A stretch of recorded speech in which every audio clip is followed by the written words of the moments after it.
Halo teman-teman semua, balik lagi bersama gue ya, Saifuddin. Jadi teman-teman semua, di video kali ini tuh gue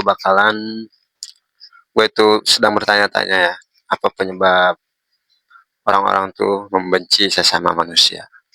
Dan pastinya ada sebabnya dong.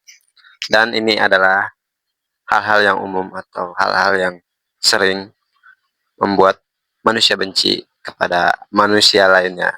Baik teman-teman, langsung saja kita ke videonya. Ini tuh menyentuh psikologi, budaya, dan pengalaman hidup seseorang ya teman-teman. Nah, berikut ini adalah alasan umum mengapa hal ini terjadi. Yang pertama teman-teman, takut perbedaannya. Pernah gak kalian dengar ada dua supporter bola saling ejek atau menyebabkan kerusuhan? Tidak ada ya. Satu sama-sama mendukung tim tersebut berkelahi, itu sangat jarang. Pasti ada perbedaan di antara mereka yang menyebabkan mereka benci dan saling menyakiti. Manusia itu cenderung nyaman dengan hal yang mirip dengan kita, yang sama dengan kita, satu pendapat dengan kita. Ketika bertemu dengan orang yang berbeda ras, berbeda agama, budaya, atau pandangan hidup, muncullah rasa asing tersebut yang bisa berkembang menjadi ketakutan, lalu kemudian menjadi kebencian. Ini tuh adalah mekanisme pertahanan psikologi. Yang berbeda itu mengancam. Untuk yang kedua teman-teman, pengalaman buruk. Pengalaman buruk itu dapat mempengaruhi cara hidup seseorang ya. Sangat-sangat berpengaruh kepada hidup seseorang. Cara mereka memandang hidup atau memandang orang lain pasti berbeda ketika sudah mendapatkan pengalaman buruk. Karena manusia sering belajar dari pengalamannya.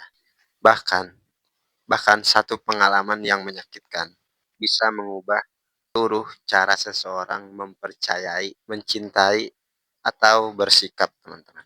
Seberpengaruh itu ya pengalaman buruk kepada diri manusia. Jika seseorang pernah disakiti orang lain, atau dihianatin, dibohongi, atau direndahkan, dia bisa membawa luka itu ke relasi barunya, teman-teman. Atau bahkan secara tidak sadar menyamaratakan bahwa semua orang itu sama saja, teman. Untuk yang ketiga, teman-teman, persaingan atau iri hati. Dalam dunia kerja, hubungan sosial, atau bahkan keluarga, persaingan bisa saja memunculkan kebencian, teman. Bisa memicu kebencian. Ketika seseorang merasa tersaingi atau terancam, perasaan benci bisa muncul sebagai bentuk perlindungan ego ya. Jadi tidak wajar kalau banyak sekali orang yang bersaing atau saling tikam dalam sebuah persaingan atau muncullah iri hati. Keempat, teman-teman, cuci otak atau propaganda ya. Media lingkungan, bahkan pendidikan, bisa saja menanamkan kebencian sejak kecil.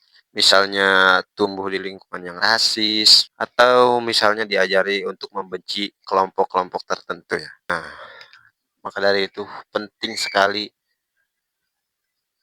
circle atau kelompok yang baik sejak kecil ya teman-teman. Dan yang kelima, kurangnya empati teman. Jika seseorang tidak terbiasa melihat dunia dari sudut pandang orang lain, dia bakalan menghakimi, bahkan sinis atau benci. Empati adalah jembatan antara perbedaan dan pengertian. Yang keenam, mencari kambing hitam. Dalam situasi sulit, krisis ekonomi, dan lain-lain, manusia cenderung menyalahkan kelompok lain sebagai pelampiasan frustasi.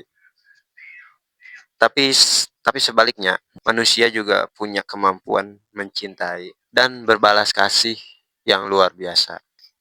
Banyak orang justru saling menolong, teman-teman, meski berbeda latar belakang. Jadi kebencian itu bukan kodrat ya, tapi pilihan dan hasil dari pengalaman atau pengaruh lingkungan. Maka dari itu teman-teman, gue cuma mau berpesan ya. Bencilah sewajarnya, jangan sampai menjadi dendam yang lama di dalam hati kita. Karena menurut gue ya, semua manusia itu diciptakan untuk hidup bareng-bareng di dunia. Dan ketika kita terus memikirkan kesalahan orang lain kepada kita, atau terus dendam terhadap orang lain, justru kita yang malah tersiksa, teman-teman. Jadi menurut gue, bencilah sewajarnya saja, teman-teman. Kalau kalian benci kepada orang lain, jangan terlalu benci. Dan jangan terlalu pikirkan juga, teman-teman. Kalian hanya boleh menjaga jarak dari orang-orang yang sifatnya aneh atau sering menyakiti hati kita. Mungkin hanya itu ya, teman-teman. Di video kali ini hanya itu yang bisa gue sampaikan. Oke, teman-teman. Jika kalian punya pendapat atau masukan, silahkan tulis di kolom komentar. See you next video.